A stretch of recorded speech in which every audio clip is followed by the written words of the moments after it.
guys so much for coming today. Few things of note. No meeting next month, NAB, so we always take April off. Next meeting will be in May. It's either gonna be Jeff Welton or Jeremy Priest. I double booked them, so I'm gonna see who wins. And then just remember, for every meeting, this is for you guys, all the SBE members in here, for every meeting that you attend, you must attend at least 2 meetings. We'll enter you in a drawing at our last meeting in November, and somebody will win an SBE Members Plus membership from us. Anyways, with that, I'll just give it over to you, Ben. Thank you so much for the lunch today. Yeah. Thanks for presenting. Hey, all right. What are you guys eating? Dixon's Deli. All right, cool. Well, can I share my screen, Amanda? Yep, there you go. Okay, let's see if we can do this. And I want to do that and click share. So tell me, do you guys see just a big Inovonics up there? Yep. Yeah. Okay. And so that's the presentation screen. All right, let's see if I can move this around. Thank you guys for having us. Gary Lerman's also on the call. He's sales and marketing manager for Inovonics. So he jumped in here, and gonna watch this and see if I do all right. So all right, one more thing. All right, there we go. My name is Ben Barber. I'm the president and CEO of Inovonics. Inovonics started back in 1972. Jim Wood founded the company, and when we began, we were making solid-state replacement electronics for Ampex reel-to-reel decks.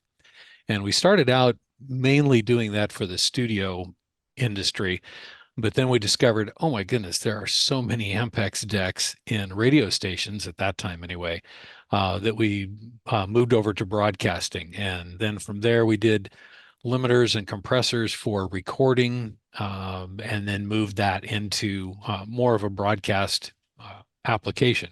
And so that's what we're doing nowadays, is just broadcast. I heard Amanda talking about you guys not having a meeting next month because of the NAB. How many people are going to be going into the NAB? All right, I see a few hands there. Great. Well, if you're not going to be at the NAB, email me, drop me an email with your postal address, send it to ben@inovonicsbroadcast.com, and we will send you an Inovonics swag bag. This is what we're handing out at the show. It's, oh, I see Mike's got his flashlight. Oh, very cool. All right. I have the coolest swag, folks. I'm not kidding. All right. Well, even if you have one, you can still get another one, because you're going to get a brand new catalog in there too. So don't toss the catalog and until you look through it, and then you can play with the toys. There's a catalog. Oh, you guys are on it. All right. Thank you. And if you are at the NAB, please do come by and say hello. It's always nice to meet so many people and just get reconnected, especially after so many years. So Inovonics, we make 3 different product lines. We do audio processing, we do monitoring and receiving, and we also do RDS encoding. And today we're going to talk about monitors and receivers, and more specifically, EAS monitoring and its history and where we are today.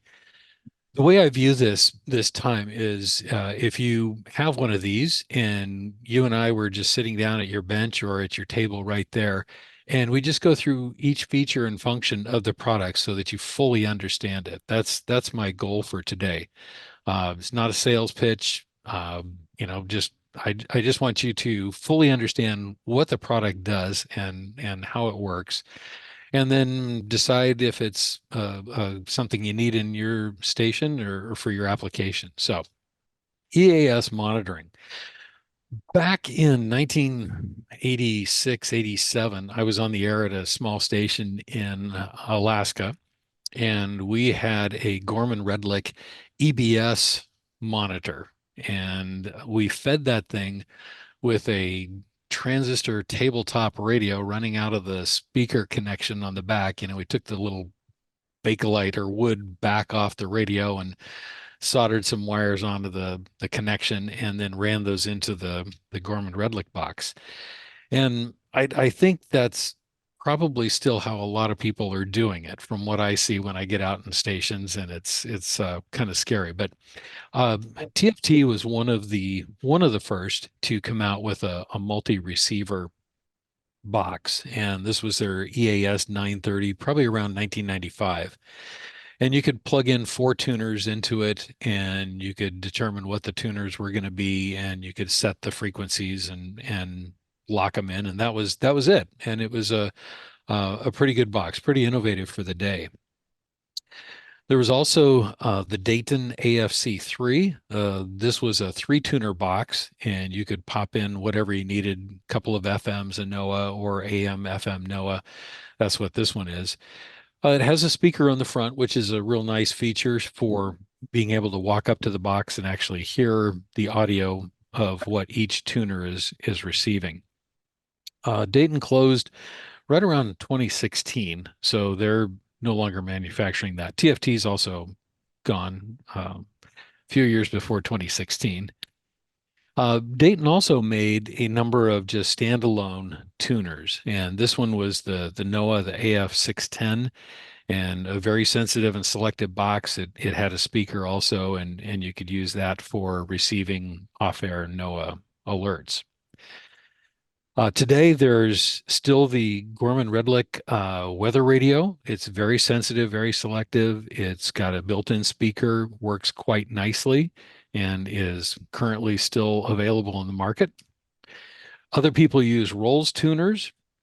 The nice thing about a Rolls tuner over some of the consumer radios is that it actually has a real on-off power switch. So if you do lose power, it should come back on. The other nice thing about the Rolls is it has real XLR balanced professional outputs, which is a good thing to have running around your station, and lower noise and hum. When I do go out to stations, I see a lot of things, and I see some of these. Back in the day, hey, this was a great radio. Well, maybe it wasn't a great radio, but it was there were a lot of them out there. So Radio Shack, or people put in Sonys or Kenwoods or Panasonics or just whatever they have sitting around, they stack them up on top of a transmitter and use those for EAS monitoring. How many of you remember this little box? No. So there's your NOAA Weather radio receiver, or people would use just anything imaginable. So it's scary. I hope you guys aren't doing any of the things I've just shown. So there's a new box out on the market. It's the Watchdog. It's a small form factor little receiver. You can put up to 4 of them in a rack mount kit. It comes with a USB hub, and it's powered through USB. And then you can also control all the tuners, set them up for whatever you need, AM, FM, or NOAA. Through the USB port. It runs proprietary software to set them up, and their alarm outputs are on a DIN connector, which I think the purple one is the keyboard, if I remember right. So that would fit for that. But it does have Studio Hub outputs, which is pretty cool. The kind of the standard right now has been the Crown RFBA, and it's a triple receiver. Actually, it can do AM, FM, NOAA, and public service band. So you can set up each tuner to do whichever one you want, and it's currently manufactured. For a number of years, I've gone to a large network of stations and looked at their racks and everything, and I always ask, how can I get Inovonics into there and into your rack and take out that Crown unit? I'd really like to do that. And the response was always, well, we're very faithful to Crown, and we're going to stick with that. And I totally respected that, and that was good. But recently, Crown has not been able to deliver in the quantities that's been needed for EAS. And so we got a call from them. And one of the things I offered them was, hey, how about the Rack Pack Triple Tuner Pack? This is something we manufacture. You can get all sorts of different ones, AM, FM, NOAA. You can even get HD receivers. You can mix and match, put them together, daisy chain the power cables, and you can power them from one wall wart. So it's pretty good. It gives balanced outputs, also AES outputs for audio, GPOs. And when the power goes away and comes back, it always comes back to where it is. But the response was, well, we want something that has a web interface that you can monitor from one application, has SNMP, has audio that you can listen to streaming back. And so we really want something else. And this is what we came up with. The Model 677, it's three tuners. You have a audio meter over on the left-hand side to see the audio levels of any one of the tuners. It has three warning lights on the front for tuner 1, 2, and 3. So if any of the alarms happen for that particular tuner, it'll just light up with a red light on the front and you'll see that. Has a headphone jack. And then this is the now playing screen with the three different frequencies that it's receiving, as well as signal strength and signal to noise ratio. There's also a little meter underneath each one of those tuning numbers. I don't know if you can see that or not, but the little meter there bounces up and down and shows you the audio level. So if you walk by it, you can glance at it and say, okay, I've got modulation. On the back, you've got three antenna inputs, one for each tuner. Uh, we were we've gotten some comments back on this and said, wow, it'd just be nice if you had one antenna connector instead of three. But our thinking was to have three in case you have an FM aiming north, a FM aiming south, and your NOAA is off to the west, or you have an AM, then you can put a specific antenna on for each receiver. It has six GPIOs, or GPOs. We'll get to those in a little bit. And then it has three balanced audio outputs. The outputs are mono, and if you need to feed a unbalanced input on your EAS monitor, just use pins 1 and 2, one being ground and two being hot. And then you have a LAN connection for monitoring as well as control, and two power connectors, which you can either do for redundant power, or if you put multiple units in a rack, you can daisy chain the power connectors. We offer that. So it's a half rack size. It's very compact and doesn't take up much room in your rack, which is also something that couldn't be said about Sony and uh, Pioneer and Kenwood and piling realistic Radio Shack monitors on top of each other. So here's a rack mount kit, and that's what it looks like if you mount two of them in a 19-inch rack. So when you take take the unit out of the box and plug it in, this is what you're going to see on the front panel. You're going to see the frequency. This is the now playing screen. Frequency of each tuner, the signal strength, the RSSI, the signal to noise ratio, and that little meter underneath is bouncing around for the audio levels. What I recommend is always setting up an Inovonics unit through its web interface. You're going to be a whole lot happier doing that, especially if you're typing in call letters or changing frequencies. It just makes life a lot easier. So first thing you do is you go to the setup menu, go to network, find the IP address on the network, and connect to it. We ship all units out set in DHCP mode, so it should find some IP address. But of course, it's a good idea to set that to static so that you can find it later on your network. Here's what the web interface looks like. The now playing page shows all three tuners.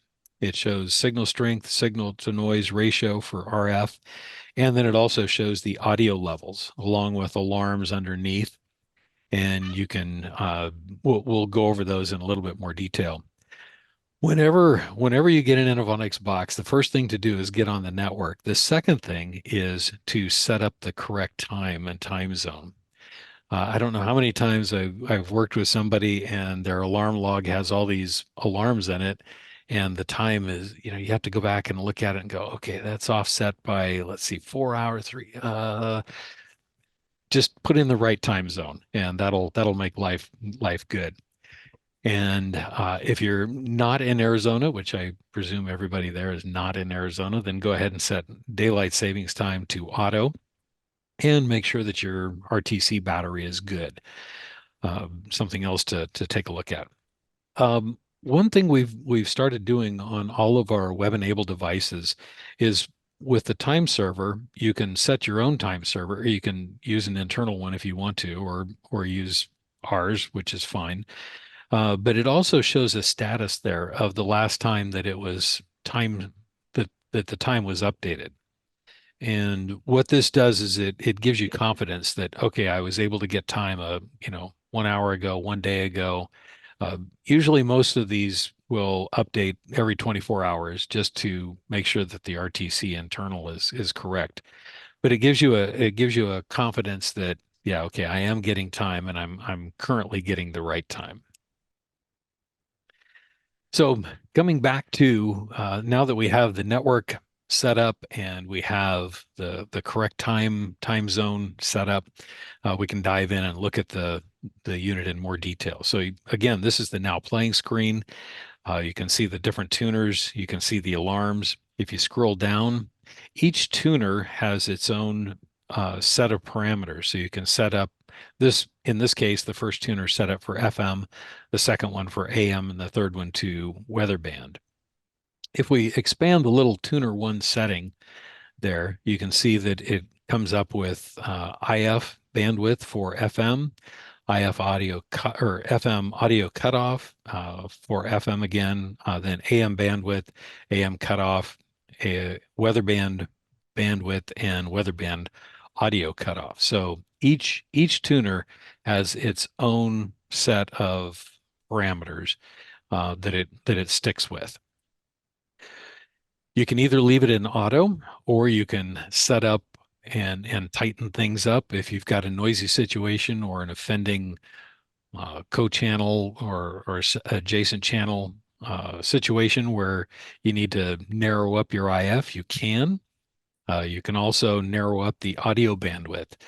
One of the comments we got back from some beta testers on this was that, gosh, it just doesn't have the true fidelity that our other receiver has. And it's like, well, that's okay. How does it sound when you're rebroadcasting EAS, the EAS message? And that's our whole goal. So if you want to limit the audio bandwidth, you definitely can, and you probably should. There's no reason to rebroadcast 15 kilohertz audio for an EAS alert that a tornado is coming. So I don't think anybody's going to have a problem with that. And you want the audio to be just as pristine and intelligible as you can. So you may want to adjust things. For AM, you can set the IF bandwidth from 5 kilohertz to 10 kilohertz, and you can set the audio bandwidth from 1 kilohertz to 5K. 1K would be pretty brutal, but probably 3 or 4K is going to be sounding quite nice. Also for the weather band, you can set it from 4 kilohertz to 15 for the IF. And again, you'd probably want to narrow that down. And perfect Paul will sound just fine with 3, 4, or 5 kilohertz set, just as long as you can get rid of all the noise or as much noise as possible. That's the goal. So there's history plots on our unit, and you can look at the RF, the RSSI levels. We're on 1 minute right here, but you can also go up to 10 minutes, 1 hour, or 6 hours. You can see here when you move the cursor back and forth across the graph, you can see a line that's showing your time. Tuner 2 in this case is an AM station. It's a daytime. They can increase their power. So it looks like at 8:32, 53 seconds, something pretty close to there, they increase their power. So you can see the step up in RSSI signal for that particular tuner. You can also look at audio graphs. This is a 1 minute history. The red one there is the NOAA weather radio. So it's since it's speech, it's got a lot of dynamics, and you can see that the levels are bouncing up and down pretty high there. The other two are music stations, and they're going to have pretty consistent modulation right up near 0 dB on this. You can also zoom in on any one of these graphs and get more detail. Here we are on the 6 hour graph and zoomed way in, so you can look at audio levels. If we look at the red audio level on this, it's tuner number 3, and that's the weather band. And you can see that the level is minus 11, even though it's about a peak. And that's at least our local NOAA Weather Service is just about 10 dB quieter than FM. We do spec that 5 kilohertz deviation is 0 dB of audio, but it doesn't seem like at least our local NOAA does even 5 kilohertz of deviation. So we can pick up a couple of different ones here, and both of them run a little bit low. So we've got lots of alarms. You want to know if your receiver is working and picking up what it's supposed to be picking up. So we have an alarm status page, and then each tuner has its own set of alarms. So it's not just an audio loss for the box, it's an audio loss for each tuner.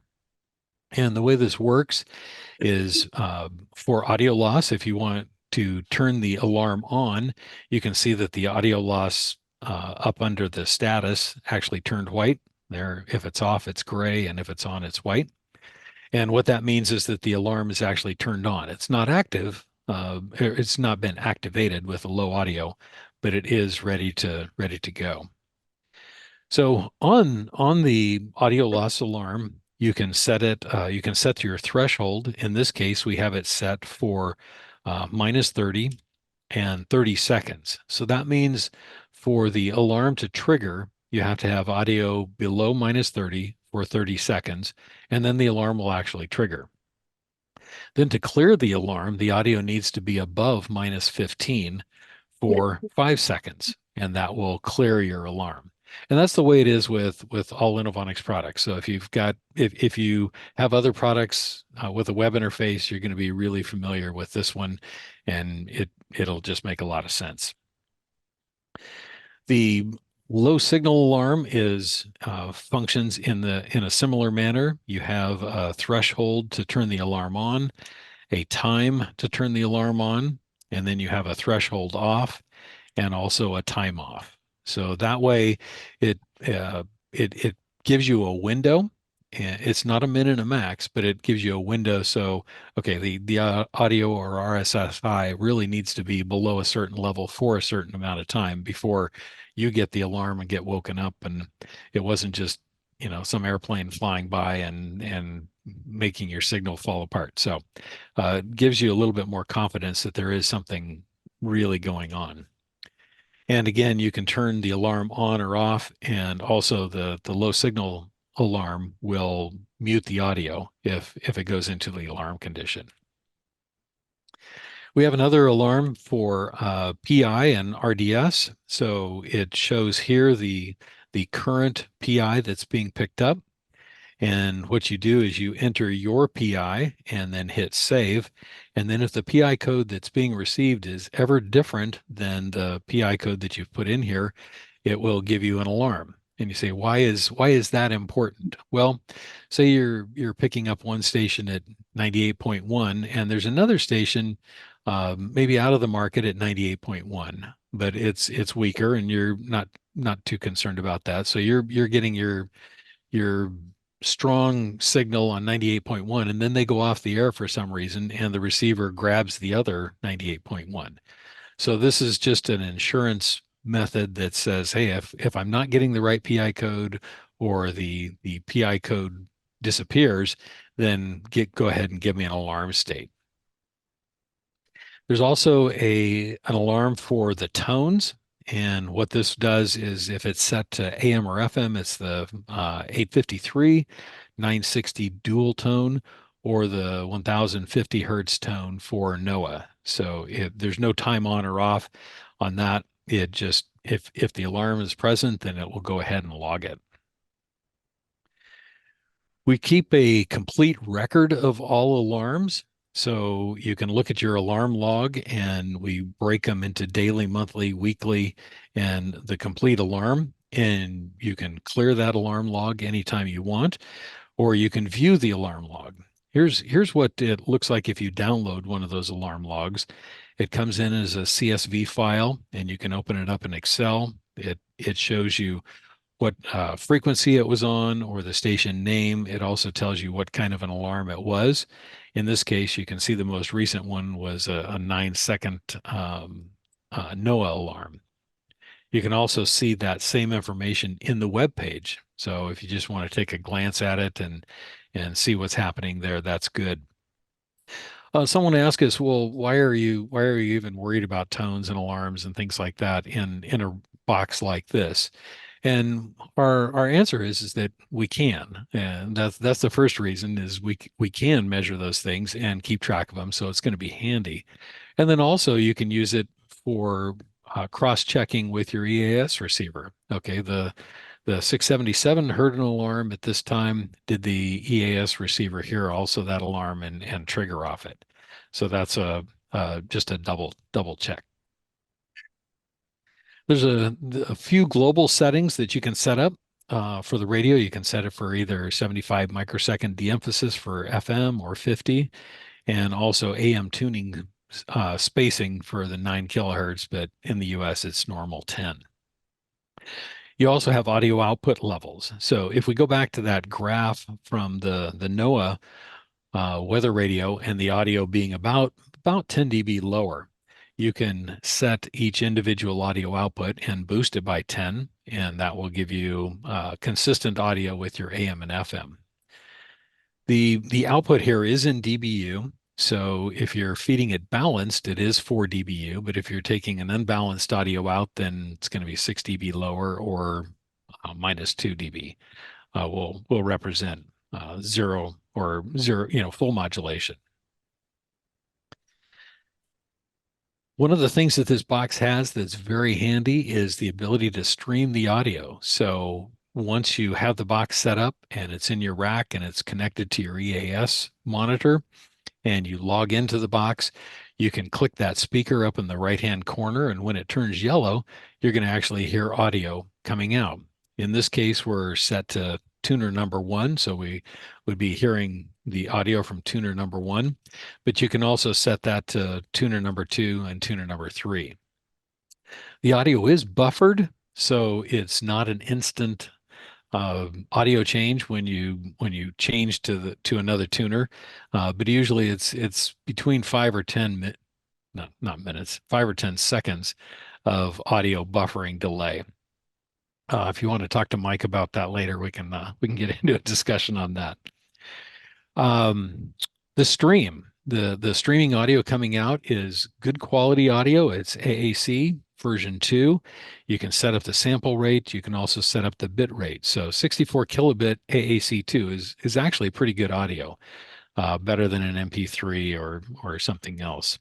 You can set up audio latency and also the maximum number of listeners. If you want to pull audio out of the box without using the web interface or clicking on that little speaker, it has an internal IceCast stream, and you can just access that from HTTP and then the IP address and /stream, and magically audio will just start playing in VLC or any other player that you have. There's also a UDP streamer. So if you have a skimming recording software, you can send this off and send it to the IP address and the port number appropriate for your streamer. It has GPO pins on the back. There's 6 of them, and each one can be set up for any alarm that you want. You can either make the connection to be an active ground or an active open connection. They're actually open collectors to ground is what they are. And then you can define what you want each output to be. So you can set it up for any of the audio loss, signal loss, RDS, tone alerts for any one of the tuners. So you can mix and match just everything and use the alarm outputs however you want to. Network settings. We've already done a little bit with the network, so we've gotten on the network, which is important. It's always important to set the IP to a static IP, and then you can also use the host name to be anything you want. Just can't put spaces in there, but you can put the host name to be anything to identify this particular unit. So you might put, WXYZ or some other identification so that when you get an email or a text message, which we'll get to in just a minute, you can see from what receiver it's coming from. SNMP. Every Inovonics product that has a network connection has SNMP in it. And way back when we started doing SNMP, we thought, oh, what are the important things that broadcasters are going to want brought out through SNMP? And pretty quick, we found out that broadcasters want everything brought out in SNMP. And so that's what we do now. You can monitor every parameter in this box. You can set every parameter in this box through SNMP. So just what you see us doing here through the web, you can do remotely. You can set it up to be read only or read and write, which gives you both directions. And every Inovonics product also has the MIB file for that version of firmware in the web interface. So there's no hunting or finding it, trying to look online and asking us for it or anything else. So the MIB file, you can click on that, you can download it, and it's just a text file that then you would load into your MIB browser and use those settings to trigger other alarms. The box can send out email and text alerts. So you would set up your SMTP server. You can use Gmail. You can use SMTP to go. You can use a corporate email account. Sometimes there's some tricky things setting that up. With Gmail, you have to, since the box doesn't do secondhand authentication, two-party authentication, you have to go in and use Gmail's special password that they give you. They generate it for you. But once you set up those settings, everything should be good. You can go in and set up your email recipients. You can set up to 10. And also you can put in text message phone numbers. You should check with each carrier, does it just a little bit differently, but you can put in your phone number and get the text message sent to you. Of course, hit save and then send a test email. Always important. So once you have the 10 email recipients set up, then you go in and say, okay, who do I want to notify for what alarm? So here it is set up for Ben. And if any of the receivers get a low signal alarm, then that will send me a text or email, depending upon, in this case, it'll send me an email. We can set up other email addresses there. So Chris, obviously, he's in management, so he doesn't want to get woken up in the middle of the night with an email. So he just wants the daily, weekly, monthly log emailed to him. And then when he gets in the office in the morning and gets his first cup of coffee, he's in good shape. Is that how it works, Chris? Yeah. Okay. All right. Admin settings. You've got to have some security on the product. So we've got 3 different levels of passwords. You've got the front panel password, where if you walk up to the unit and you touch the knob, it will show you the now playing screen. And then if you try to go anywhere else within the unit, it will ask you for a password to be entered. That's the front panel password. There's also a web admin password, which is full control of the unit, which gives you the ability to go in, change anything, do anything you want. And then there's the web user password, which is just like your mother used to say, look but don't touch. So you can look around inside the unit, you can look at any graph, you can look at any history, alarm history, but it disables you from changing anything, which is kind of nice. There's other configurations. You can download the hardware configuration, which is real nice for saving off. So in case there's an issue with the unit, you have to change it, you have to factory default it. You can load back these settings back into it easily. And the file is just downloaded when you click on download hardware profile, and it's a JSON file, so it's a text-only file, and you can go in and read it, and you can modify it if you want, but you can look at the settings and so forth. This is real handy, and we always recommend that you back it up, your settings. When you do a firmware update, some firmware updates are destructive. We let you know if they are going to be resetting everything to factory fresh. Usually they don't, but occasionally they will, depending upon the different features and functions that we've added in or changed. But it's always nice to be able to have that copy that you load back in. The other thing is if you ever do forget your passwords and somebody moves on or doesn't write them down, or somebody's nefarious and just puts one in that you didn't expect, the only way to get the unit back, get control of the unit back, is to factory default it. So when you factory default it, it keeps the IP address. It does do that. But other than that, everything in there is brought back to zero. And it's tedious to go back in and enter things back in, especially all the alarm conditions and everything else. So always download your hardware profile and have it available so you can upload it again. Inovonics products, the newer ones also have the manual in them. So if you're at a tower site and you go, oh gosh, I wish I had read the manual before I came out here. Nobody ever says that, right?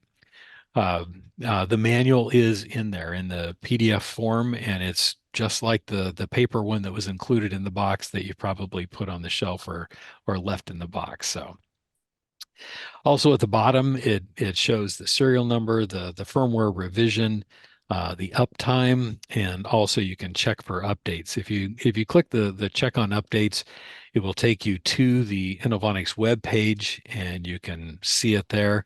There are no firmware updates for this, but I would recommend.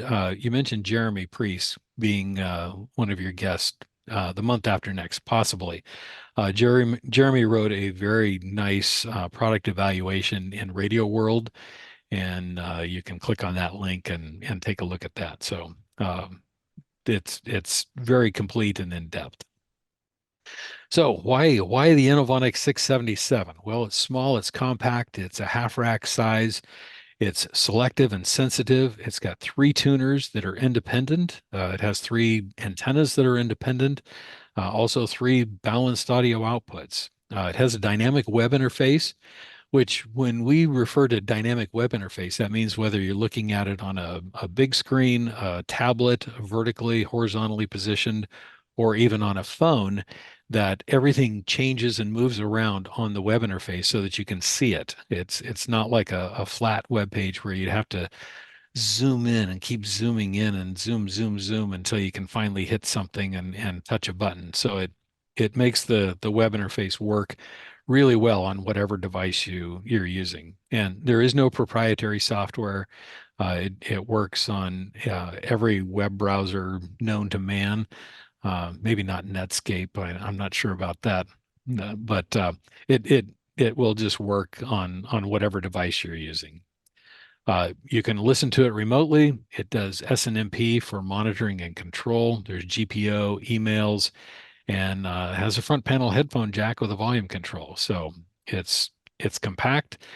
We think we've thought of just about everything in it, and if we haven't, shoot me an email and say, "Gosh, Ben, you missed this one. Yeah, you should make a new version or something." If you want to look at one online, all of our products are available online for you to take a look at. You can do that through our webpage or directly through a link like this one. And you're free to tune around, make any adjustments you want. We just ask that you don't put a password in or change the IP address, because that just messes it up for the next guy, and then we've got to set things up. So any questions? Happy to answer any if I can.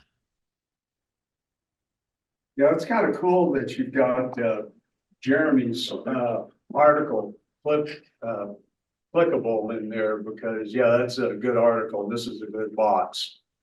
I Right. think it's the best thing I've ever seen in this regard. Oh, fantastic. Thank you. Yeah. Yeah, he did a review for us on it, and I couldn't ask for a better review. For those of you who might not know, I just set mine up yesterday and I was really excited about it. And I went through and I set up a number of SNMP um, monitoring points in my Burke system in the unit. And so far, it's exceeded my expectations. I'm very happy. Oh, thanks, Mike. That's great.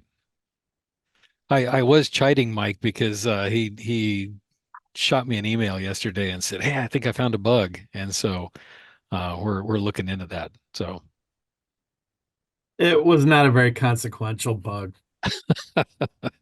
so well, thanks for letting us know. We always appreciate feedback from engineers like you guys, and just we want to know, and we're pretty quick about turning out new versions of firmware when things are discovered. Yeah, Hey, no problem. Ben, is the receiver in there? Is it DSP receiver? Is it an SDR? Yes, yeah, it has three SDR receivers that are configurable for AM, FM, and NOAA. Well, maybe that'll make the answer to this next question a little easier. You know, in Los Angeles, the LP1 is public safety. It's a sheriff's department. Mm-hmm. So I guess what I'm saying is you may not find a lot of customers for this thing in Los Angeles if they can't receive that VHF signal like that. But it sounds to me like that's something you guys could address. We would like to add the public service band in. We would also like to add ATSC3 in. Right now, we can't do that, but some states and municipalities use ATSC3 also. So that would be a good one on the feature list. But do you think that the public safety would be a doable thing within the existing architecture at some point? We would have to look into that, and we would have to look into it. I would hope we could. Okay. Do you sell any antennas, particularly an AM, like a loop antenna or anything to go with your receivers? We do. We sell a passive loop antenna. It's roughly 16 inches by 24 inches, and it can feed RG6. Quad shielded is what we recommend. It comes with a wall mount bracket, but it can be mounted on a pole or just about anything you want. Okay.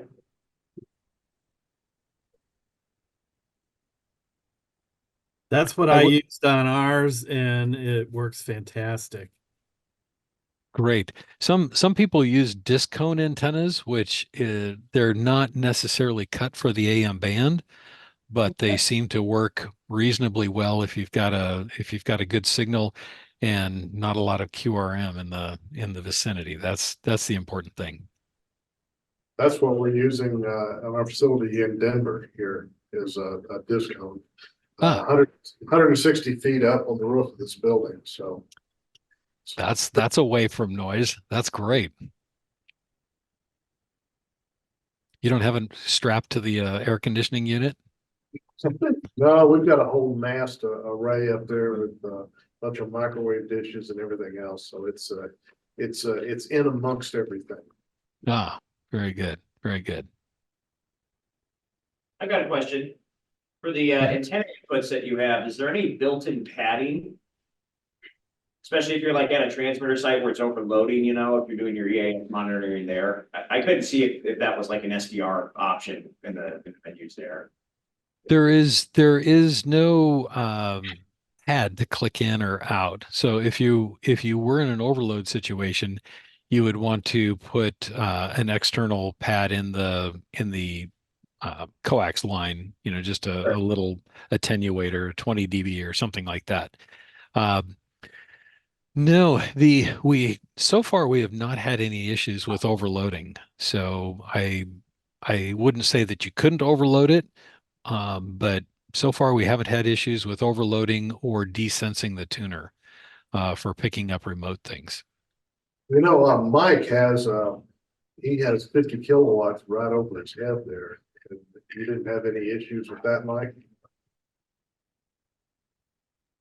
Sorry, I was muted. No, none whatsoever. On 760 though, we have which is our LP1, and that's a clear channel. We did notice a little birdie, but it didn't really matter. I mean, it's maybe 30 dB down. Hmm. I don't know where it's coming from. What is your what's your FM that you're listening to? What frequency? There isn't one. The LP1 and LP2 are both AMs. Oh, okay. Well, so you didn't really get a chance to look at it on FM with the 50 kilowatt FMs. Right there. No. Okay. And the NOAA comes in fine and everything too. Yeah. Yeah. At this point, I'm using one of your older NOAA radios. Just haven't gotten around to switching it over to the triple tuner yet. But we did check it, and it sounds great. Do you use the same FM? Well, no, you're not picking up FM anyway. So what are you using for a NOAA antenna? Whatever my predecessor wired it up to. It's probably a clip lead and a paper clip then. It's a loop antenna. Oh, I'm informed it's a AM loop antenna for some reason. Oh, really? Okay. So, Yeah. suppose Okay. we'll have to figure we should change that. You got a piece of coax and whatever's on the other end, who knows, but it's working. Good. Put your email address up again, please. Okay. It is ben@inovonicsbroadcast.com. And let's see.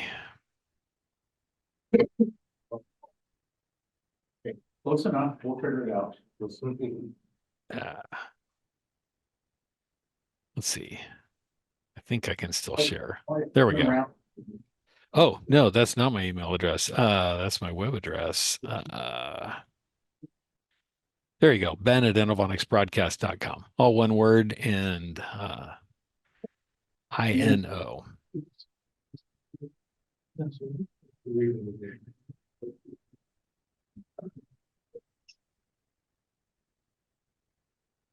Any other questions for Ben?